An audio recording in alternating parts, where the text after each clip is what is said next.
Burung kecil yang tampak sederhana ini dikenal sebagai opior Jawa, salah satu burung pengikau asli dari Pulau Jawa, Indonesia.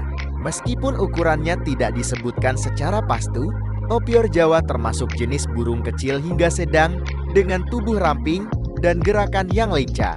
Kehadirannya sering dijumpai di pepohonan rindang, taman, hingga hutan dataran rendah Jawa yang hijau dan sejuk. Sebagai satwa endemik Indonesia, opior Jawa menjadi bagian penting dari kekayaan hayati negeri ini. Kicauannya yang merdu dan keberadaannya di alam liar menjadi pengingat indah tentang betapa kayanya keanekaragaman hayati Pulau Jawa yang patut kita jaga bersama.